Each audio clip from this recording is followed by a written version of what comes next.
confirmed cases in Manitoba is 30,289.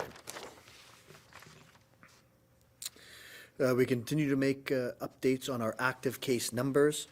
We've been reviewing older cases, and you'll see have been able to close a number of the active cases, and so you'll notice a significant drop in the total of active cases. That's both total and the numbers in the hospital. You know, our numbers today are again trending in the right direction. So these are numbers the lowest we've seen since early in the fall. Our ICU numbers are the lowest they've been since late November. And this is all the result of the work of Manitobans. We can see that the restrictions that we have in place are quite tough. They affect Manitobans to different degrees, but they are working. The numbers show us that they're effective, they're working, and has put Manitobans back in a position to continue our slow, cautious reopening. And we announced last week what that reopening could continue to look at. We can't undo all of this hard work by simply opening everything up again. We have to remember that we've been here before. If we open things up the same as we were in October, we will see November and December numbers. We just know how this virus has spread. Nothing has changed since that time. We've been able to vaccinate some of the highest risk Manitobans, but certainly not to a level where we can have any population level benefit. We continue to roll out those vaccines, and that's the hope that we've all been looking for. We know pandemics come to an end, and this one will be no different. But right now, we need to stay focused to keep these numbers down, to keep the strain of our healthcare system down, so we can get back to the healthcare for all Manitobans.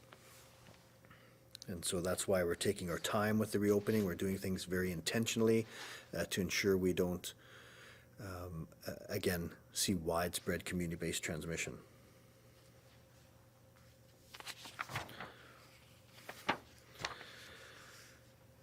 So with these reopening plans, and there'll be more details coming later in the week on exactly what the reopening will look like. But we have to remind Manitobans and businesses that we know it's been very difficult, but again, we can't be looking for loopholes to try to get things open that aren't intended to be open. We know with each opening, we hear of businesses trying to skirt around the orders. Remember, if we go back to where we were in October, we will see our November numbers again. And we just don't have an alternative but to put the restrictions back on.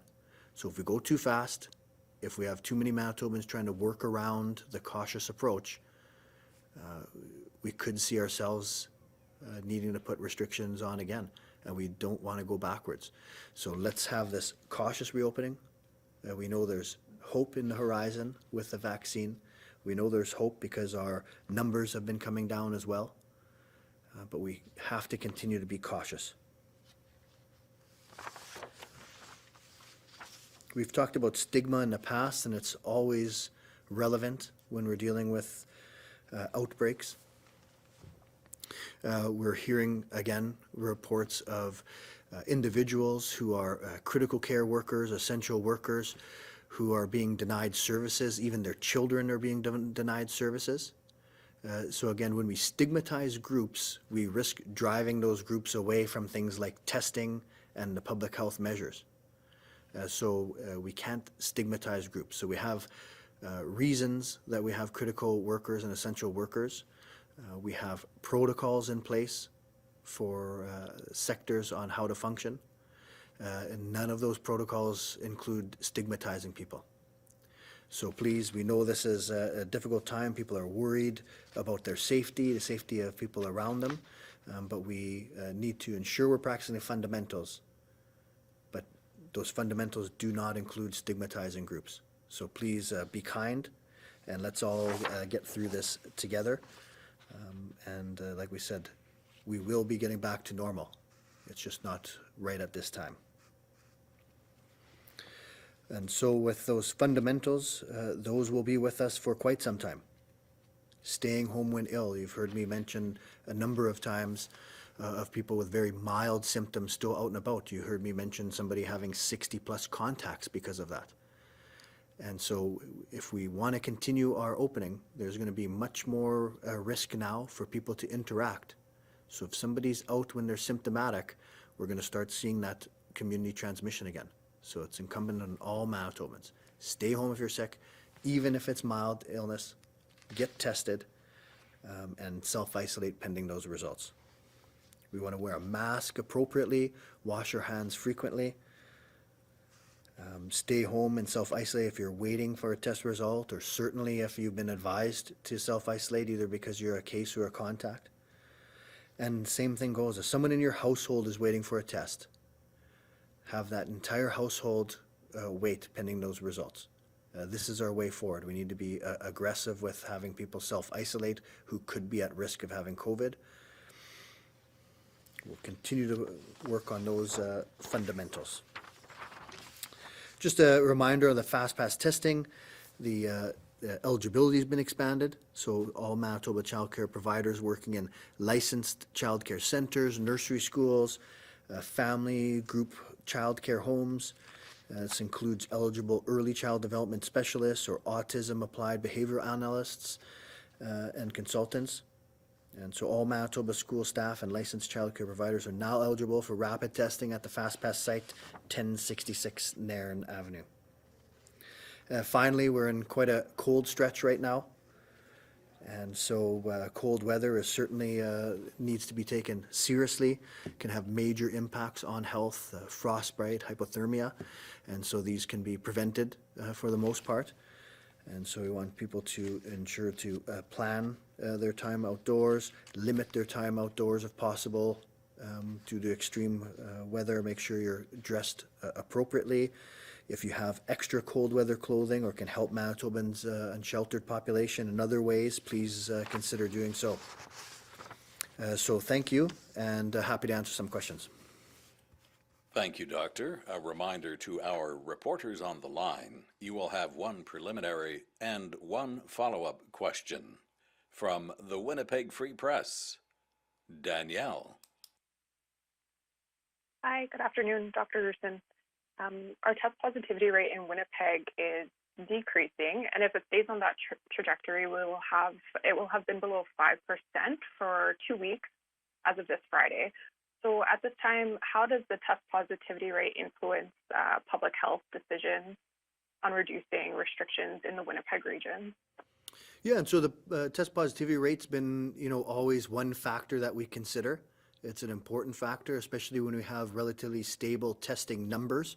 It can guide us on just what we're seeing in the community. So just like things like the total test volumes, hospital capacity, this is one of many factors that we consider moving forward, and we'll continue to look at that. And so, looking at our test positivity rate, in January 25th, our test positivity rate was up around 10%. And so we've made significant progress, and the plan is to continue that progress. So we're going to have this cautious reopening, but this is definitely one indicator that's part of many that we continue to follow.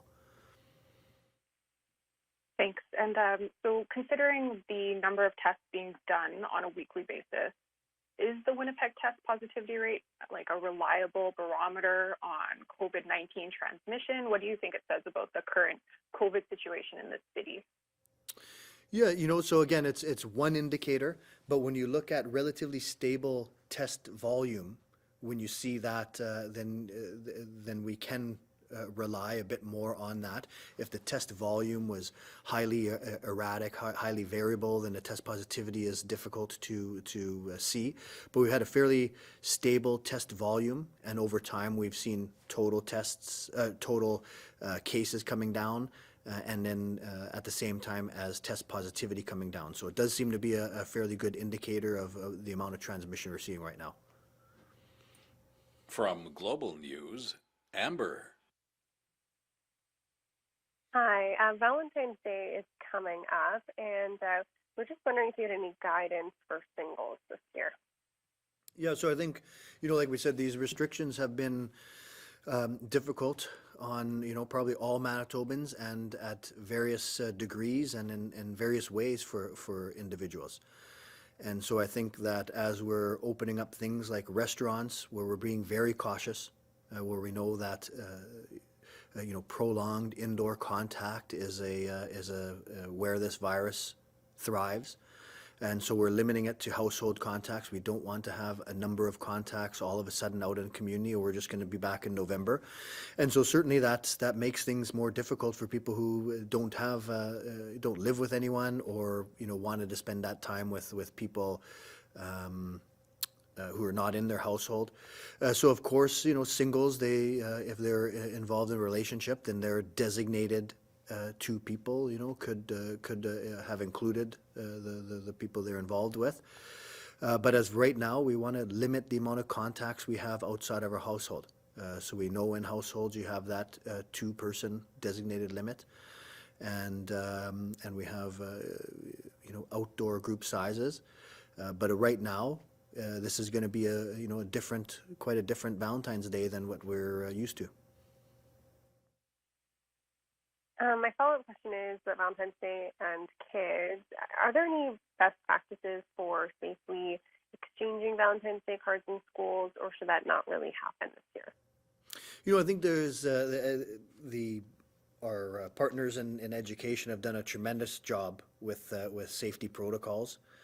And so I think what's really important is that we continue with the screening and the distancing. The typical thing we would say is to not necessarily share a whole bunch of things, during this time. When we're talking about paper and cards, this is relatively low risk.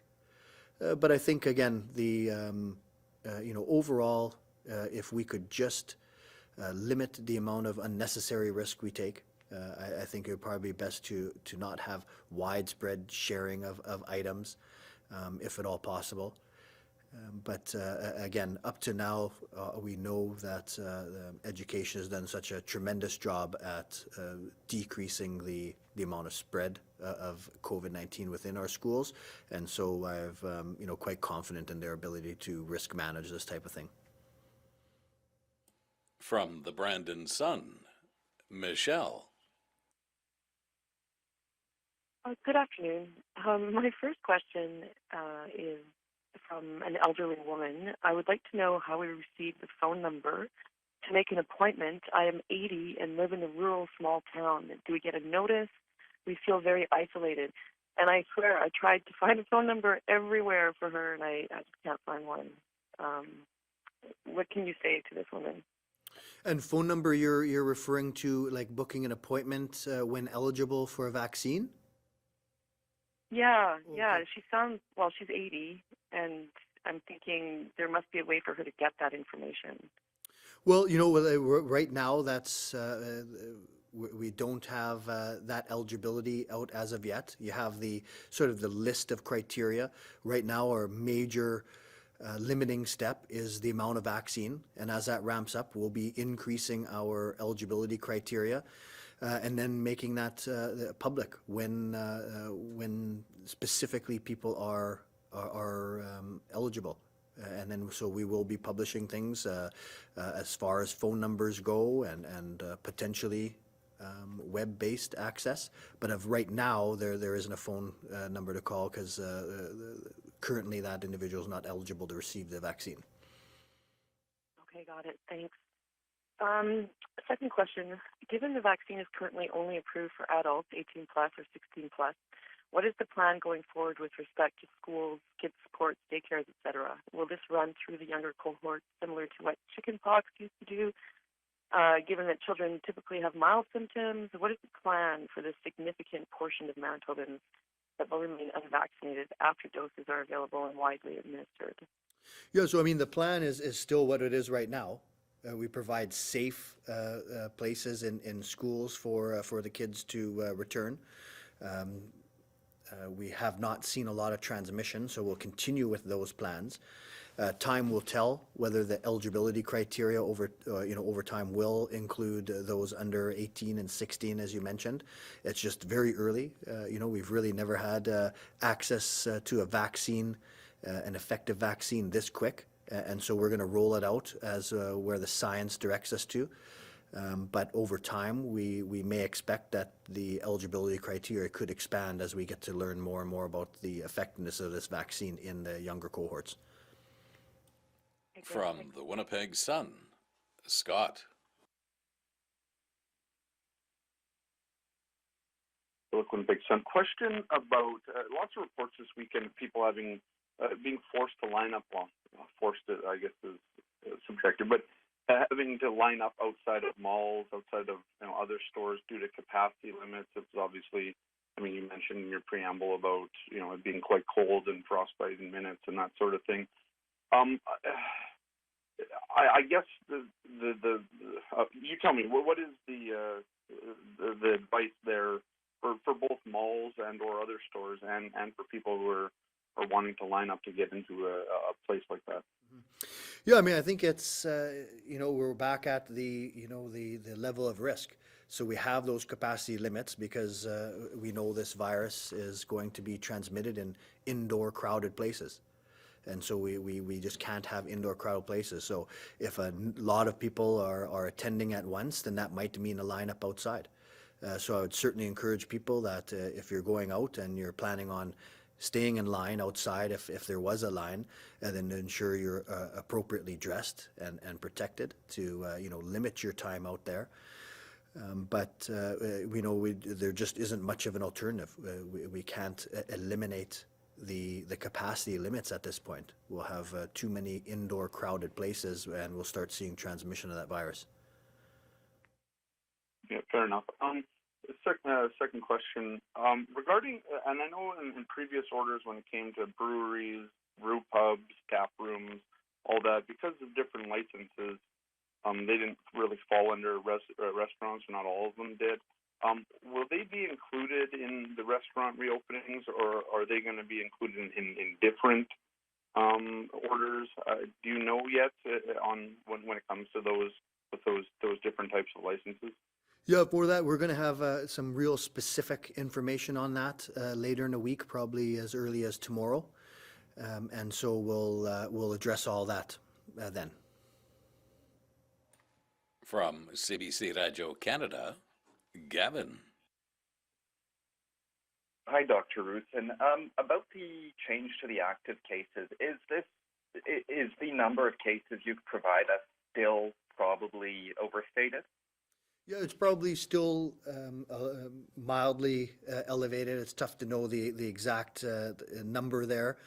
But as we were closing these, we were, again, cautious that we weren't closing cases that might still be active.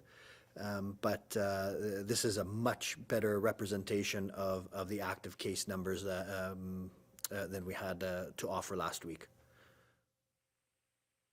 It appears the Church of God has held an in-person service again this weekend without social distancing and engaging in activities such as singing. What sort of message does it send when public health doesn't do anything about something like this? So remember, public health provides advice and can certainly and writes the the restrictions. Enforcement is not what necessarily public health. We have an enforcement update coming up tomorrow, and so there'll be more details on that. From CBC Manitoba, Ian. Good afternoon, Dr. Roussin. Ian Frey, CBC.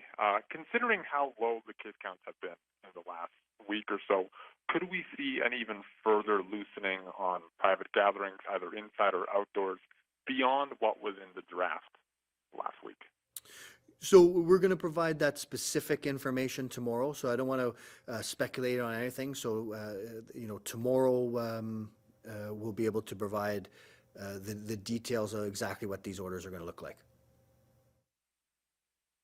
Thank you. And the federal procurement minister says over the weekend that the temporary Pfizer vaccine delays are largely behind us. Does this change our timeline estimates for February in any way?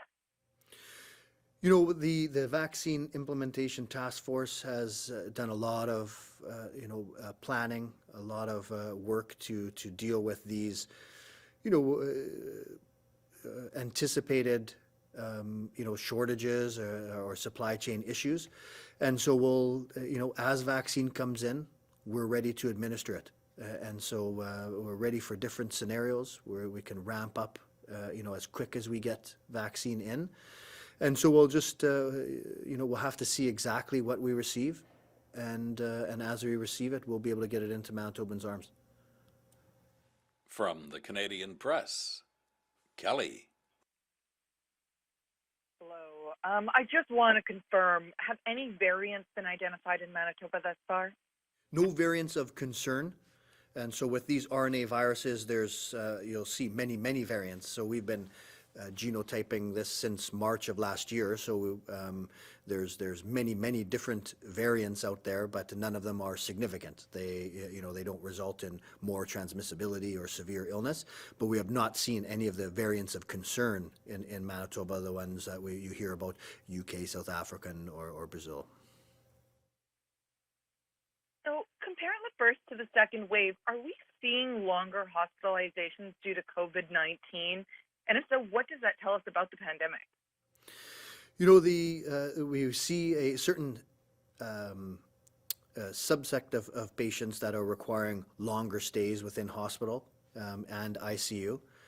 Remember, our first wave was, when you compare it to the second wave, was quite small. So it's hard to compare a lot of what we see in our second wave to our first wave, which we really didn't have significant numbers. So we do see that these, our ICU numbers are not coming down as quick as we wanted, and it's because of that, small yet significant proportion of patients in ICU that are requiring lengthy stays. And so, I don't think there's been any significant change in the virus. It's just that we've had a much larger second wave compared to the first wave. From CTV Winnipeg, Mason. Hi. If there is so little transmission happening in dance studios in Manitoba, why not have them open this week, since it provides an activity for many children? Yeah, I mean, I think that we've looked at a number of things, right? And so the easy answer is that we can't open everything at once, right? Every interaction can lead to transmission, and the more interactions we have at the population level, increases that risk. So again, we see this with essentially every sector. And every individual business where they see that their own business, the way they've been functioning is very low risk, and they may not have seen transmission in their own business.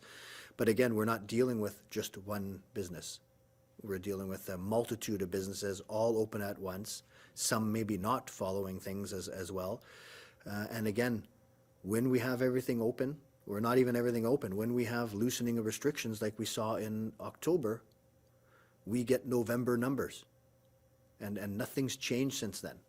So there's no reason to think that if we go back to where we were in October very quickly, there's no reason to think we won't be back at November numbers. So we have to be very cautious.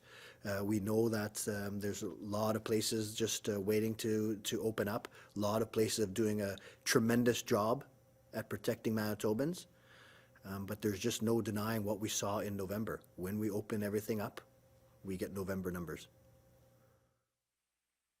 And do you think this extreme cold could create a rise in cases, since people are being stuck inside in close quarters? It's part of the reason why you see seasonality with a number of the respiratory viruses, because it tends to promote more crowding. And so, I think that Manitobans, we've learned, from October and November, that we have to be cautious. We can't be in those enclosed spaces for prolonged time, crowded places. We need to be extra cautious. So staying home is still an important tool. When you go out, ensure it's not a crowded place. We're wearing a mask indoors.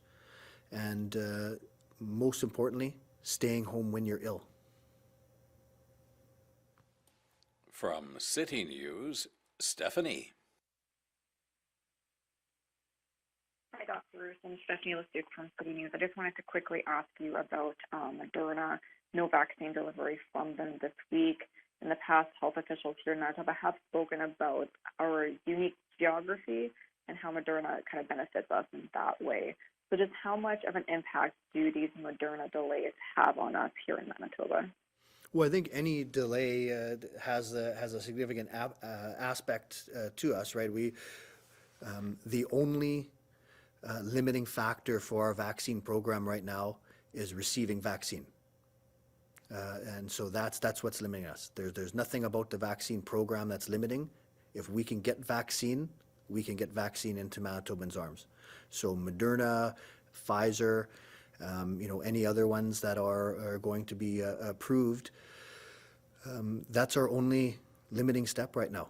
So all of these delays have that impact. That's the only thing that's delaying us getting vaccine into Manitobans' arms. Right, but what are we seeing in some of our northern and remote communities that rely on Moderna? Are they having to cut back on appointments at all? What is kind of the actual effect there? Yeah, and so if we're talking about First Nation specific things, we'll, I'd direct that to the Vaccine Implementation Task Force, or, Dr. Marcia Anderson had been out speaking to that as well. From CHVN, Taylor. Hi, good afternoon. We've spoken with a lot of churches over the past 2 days, all of them saying that they were hoping for more than 10%, most noting that it's not going to make a difference for them and it may not even be worth opening for. Now, as you are now seeing and have seen in the past, some churches get frustrated and take things into their own hands. How do you respond to that? Yeah, I think it's again, this goes back, and it's not a slight on anyone. I think that many different sectors, many things that are important to people, they perceive it as less risky. They perceive the things that they've done as very safe. And in a lot of circumstances, people have stepped up and done a great job. But we've been here before, right? We've been here in October, and you saw what happened in November. So we continually hear about how safe everything is to open up and operate, but our numbers don't describe that. Our numbers in October show it's not safe to open everything up at once. And our restrictions show us that they work. Compare us where we were in December to right now. And it's all because of the restrictions, because the Manitobans been working hard to follow them. So we have to be cautious. Prolonged indoor contact is where this virus flourishes. And so we're going to be very safe with this. We have a lot of respect for the safety protocols that have been put in place. But again, it's not a reflection on people's work. It's a reflection of the virus. And we're seeing people volunteering to hand out food, warm clothes to folks who are on the street and in bus shelters. When people are going out doing that, how can they stay safe? Yeah, and so I think wearing a mask at all times, making sure you have access to hand sanitizer, doing whatever you can to maintain that physical distancing, avoiding crowded conditions, especially indoors, and really just those fundamentals. They're translated into every situation. They might look different in every situation, but the fundamentals can apply everywhere we are. Our final reporter this afternoon from the Steinbach Carillon, Jordan. Good afternoon, Dr. Roussin. Jordan Ross with the Carillon and Steinbach. What is the test positivity rate for the Southern Health region? Yeah, and so we typically don't go into the region by region test positivity rate because of such a variability, because of the relatively lower number of that. So I don't have that in front of me. We do know that overall our test positivity rate in all our regions have been trending in the proper direction. And in November and December, you were asking all Manitobans who could to work from home. Is that still your advice, or could you update that advice for people who are maybe looking at lower case counts and wondering about returning to the office? We're still in a very risky spot, right? Like these numbers, this trend is what we want. as we increase our interactions, we can expect cases to go up. And so just as we're in a position to start reopening things cautiously, we're again looking forward to receiving more vaccine to start protecting more of the vulnerable Manitobans that are out there.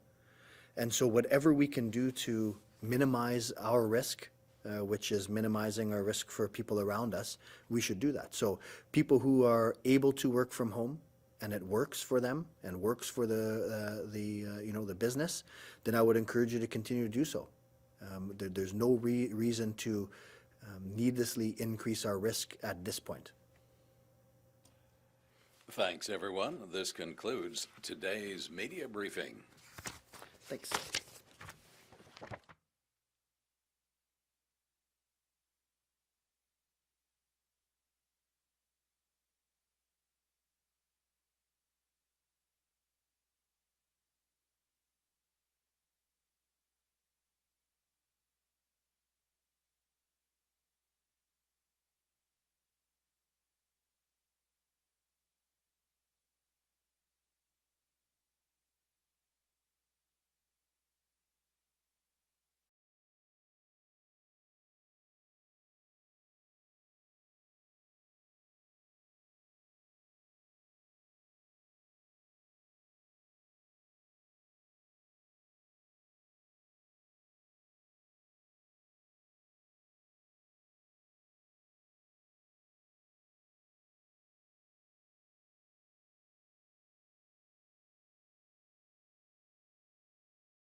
they rotate it so that it's not. That's frustrating, the line of sight thing. Super. Totally. Just talk about limiting where you can be. Yeah, and also distance. Oh yeah. What's the max range on Well, it depends on the room, right? So if it's infrared, things bounce. Gotcha. But if it's a really big room, Just not gonna happen.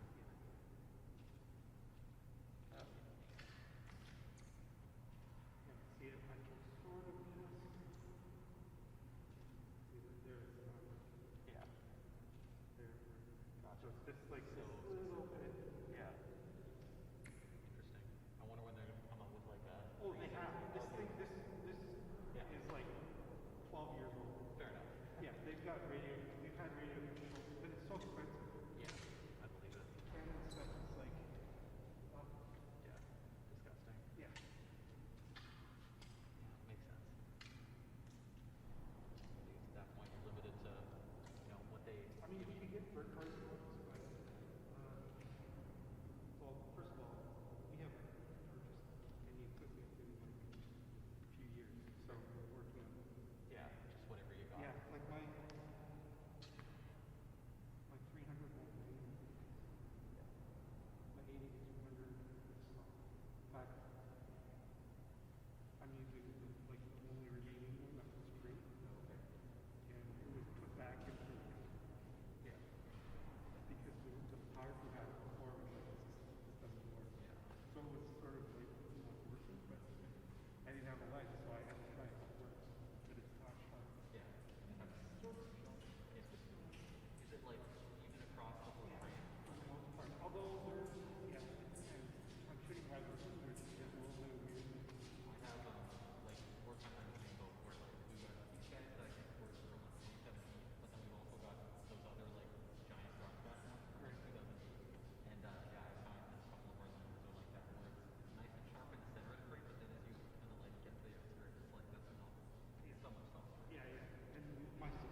I keep it at 0 by default, and then I just play Iris to make it happy. But like in a real friendly situation, you can totally gain up if necessary.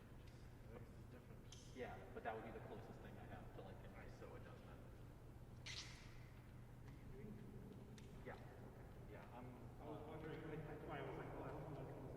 For sure. I was thinking, well, okay, that's fine. Totally. No, I was feeding video there, but not audio. And actually, from my little standing in front of the mic, I got a message from my boss being like, "Hey, is something going to occur?" No, oh, they're more. Yeah. So it's. I got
go. All right. Good afternoon, and thanks for joining us, folks. We're here to talk about a few different issues. We have some concerning information, new information about the Maples Care Home, so we'll be touching on that. We also will be responding to the announcement that was made on skills and training. And then, of course, if there's questions on public health and the press are there, we're happy to touch on those. So just to give you the overview, we'll touch on the various subjects in that order. And I'm joined today by my colleagues, Mintu Sandhu, who is the MLA for the Maples, as well as Jamie Moses, who is our economic development and training critic. So to begin with the subject about the Maples, it's come to our attention that even though Shared Health in the province says that personal care homes in Manitoba are allowed to have the essential caregivers of seniors come in at any time to deliver those forms of essential care to the residents of long-term care, that the Maples Personal Care Home has actually sent out a directive severely limiting the times with which those essential caregivers can come in, including by saying that they can't come in at all over the weekends. Now, we've all been very moved and I would say very upset by the treatment of the residents at Maples Care Home over the past number of months. And during this period where we're trying to right that ship, where we're trying to fix the damage that has been done, it seems especially important to ensure that the residents can get that essential care during this very, very important time. So we've shared some of these documents and the documentation with media, but we're going to offer a bit more comment at this time. So that's a broad strokes overview of the situation. I think for us it's just really, really important that Maples Care Home actually ensure that these seniors can get the care need whenever they need it, because one, we've seen a very, very tragic situation unfold there not too far in the past, but also because it's important for Maples and for this government to rebuild trust with the families of these folks. And part of the reason why people want to come in and offer the care is because they still don't trust this facility and this government to get it right. So on that note, I'm going to invite my colleague, Mintu Sandhu, who is the MLA for Maples, to speak a bit more about this issue, and then we'll be happy to take any questions that folks may have. Good afternoon, everyone. After seeing this email, it is concerning that the PC government and the care home hasn't learned anything yet. People want to go and visit their relatives or the family members because they are designated person. So they want to go anytime they want it. What the family members are telling me, they don't trust this government. They don't trust the care home. They had lied before, and they may be lying again. We don't know yet. One thing's for sure, why only on the weekends and the evenings? Sometimes they said their evening is 2. So why are they doing this on the evening and weekends? It was concerned earlier that weekend was short-stopped, and maybe they are restricting people to come on the weekend because of the shortage of staff again. So this is a concern. I think we want to make sure the PC government is listening, the care home is listening, and that these people should be allowed, who are a designated person, anytime they want it. Thank you.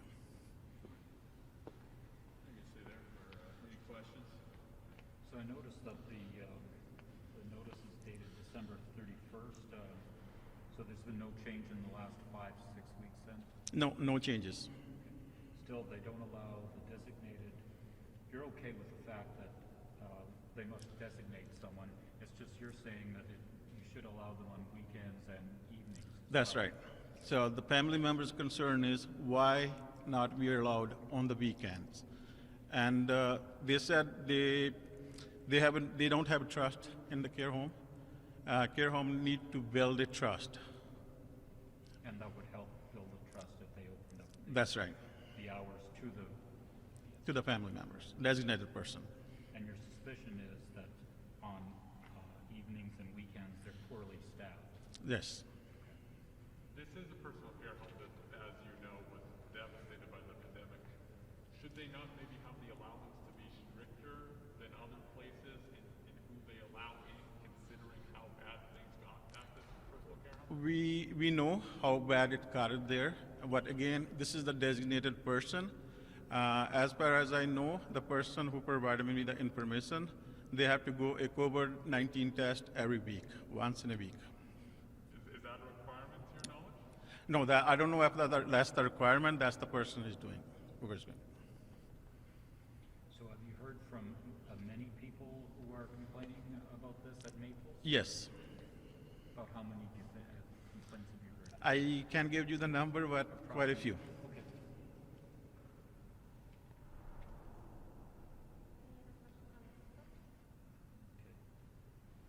Okay, well, we'll invite Jamie up to make his comments on the government announcement earlier.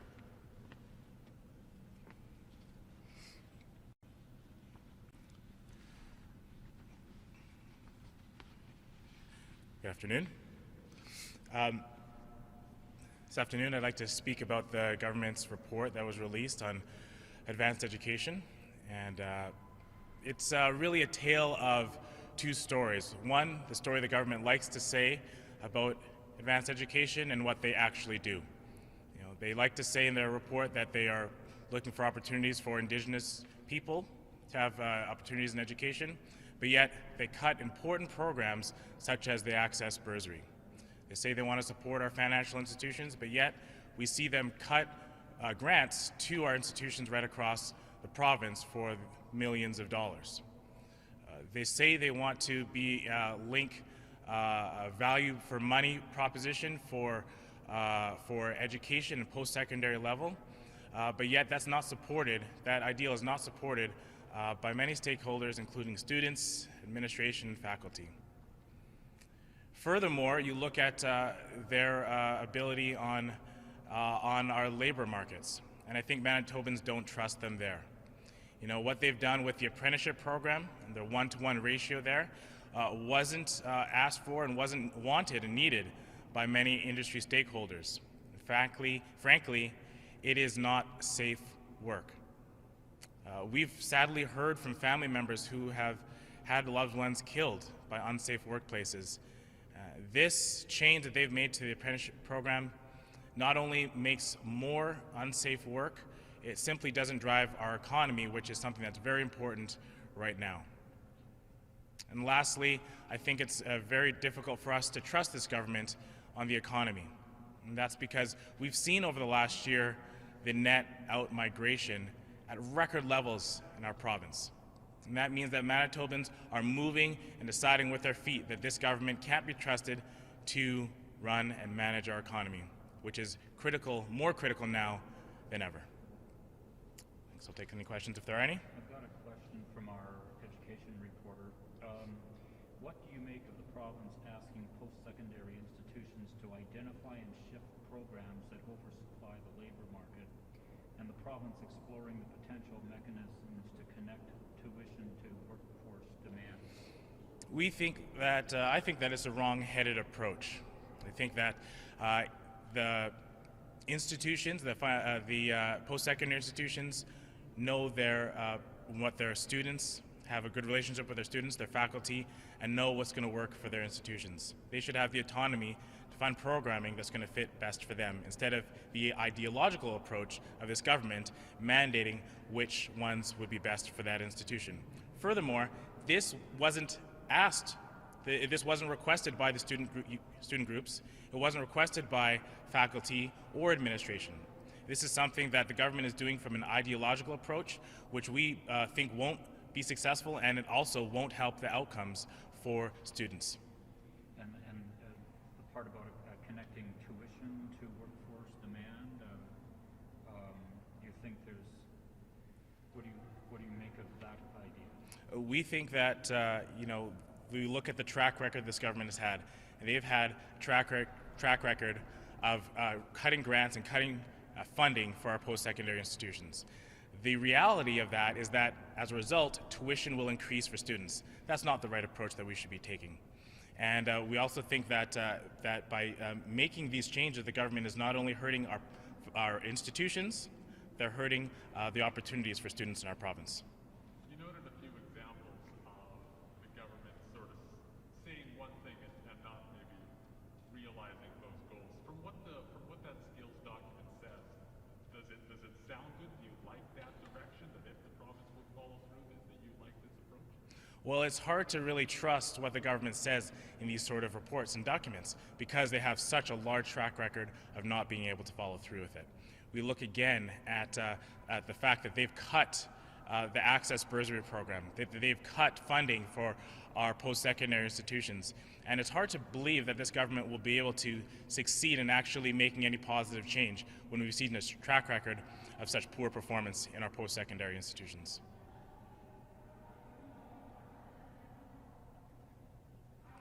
Thank you.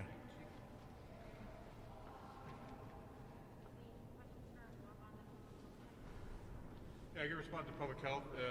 However, if there's no questions, then I'll just give some commentary in French. So. I could just, ultimately, it looks like we're getting new information tomorrow. Yeah, that's what it sounded like, yeah. We have had sort of good case numbers over the last week. Should we be seeing more relaxing? Should the rules relax further than maybe what we saw in the draft document a week ago? Well, I think we have to recognize that the pandemic has been very damaging to Manitobans, both in terms of the impacts of COVID-19 directly, but also in terms of the impacts on mental health and other aspects of our well-being. So I think I'll defer to Dr. Roussin on what his insight, but one thing that I continue to point to that I think is missing from the government's messaging on this topic is that we need new investments in healthcare, particularly in the ICUs and the hospitals, because no one wants to see a third lockdown. And yet the thing that got us into trouble last fall was the fact that our healthcare system was overrun. So if we want to get this reopening right, we need to really put that emphasis on new investments in healthcare so that we can keep our economy moving. If we've learned one thing over the past year, it is that we do need a strong healthcare system as a foundation for our economy and society to be able to function. It did sound that today that Dr. Roussin was being very careful not to raise expectations. Tomorrow, was that your take? It sounded like they're going to continue with this cautious approach. I didn't hear him sound. It didn't sound to me like he was going to go much beyond what they signaled last week. Yeah, I think that's fair. Yeah, it seemed to be where they're going with it. I mean, you know, I just returned to the comment that I just made, which is that, you know, in what way is this reopening going to be different from the last one, from the one that we had last year? And other than them not using phase 1, phase 2, phase 3 like they did last time, to me, it does seem like the missing piece and the lesson that the government hasn't learned is that we have to invest in healthcare, right? And I think that's a piece that we got to get right as long as the pandemic is still with us in order for us to have success and to be able to do the thing Manitobans want, which is to have a bit of a return to normal. Well, I think what's different is just still two people can visit. Right. No, yeah, no, I take your point. For sure, a lot of the details around the restrictions are different. I guess what I'm saying is, like, in terms of the overall government approach, what has changed this time around? And again, the piece that I think is missing is a lack of focus on healthcare investments, a lack of focus on expanding our hospital capacity. And I think you'd probably get a lot of buy-in from business leaders if we were talking about that too, based on the conversations I'm having. Alors, pour donner des commentaires en français, premièrement, nous avons reçu des documents, des courriels des familles de ceux qui habitent à le foyer de Maples. Et pour nous, c'est très concernant que cet membre de la famille qui est supposé de donner le soin aux fins de semaine n'est pas capable de donner ce soin pour les aînés. Pour nous, c'est une situation où la compagnie puis le gouvernement ont perdu la confiance des familles, de ceux qui habitent à Maples. Et une façon de regagner cette confiance est de permettre les familles d'être là aux fins de semaine pour donner ce soin. Alors, nous avons des demandes, surtout que le gouvernement et que cette compagnie permettent les familles d'aller chez les fins de semaine, mais aussi de lancer une enquête publique pour répondre aux questions qui sont encore avec nous et puis tout le monde ici en Manitoba.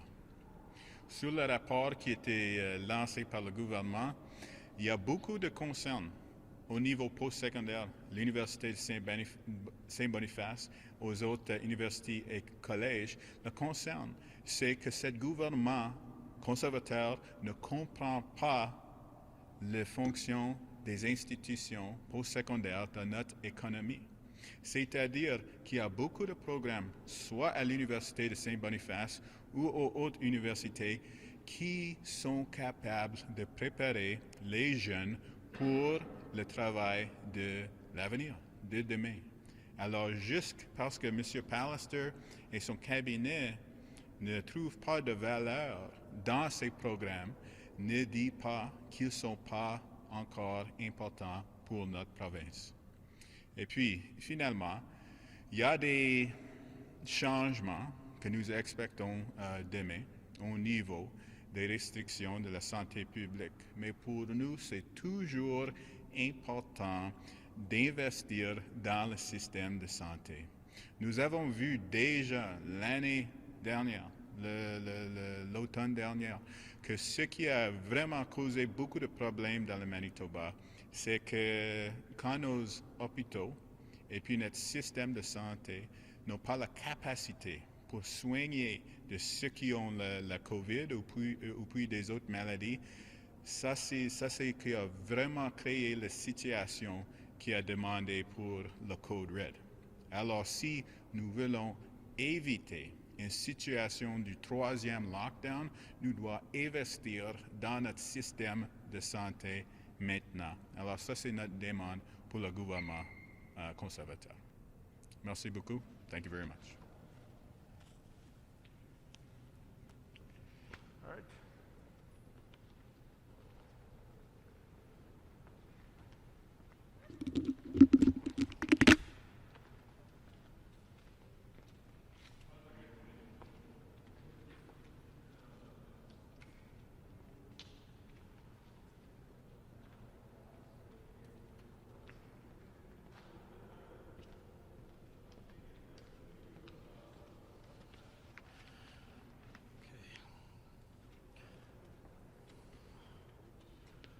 Okay, thank you everyone.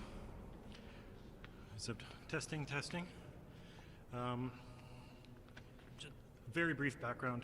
I have actually taught at the University of Manitoba, at the University of Winnipeg. I was on the Board of Governors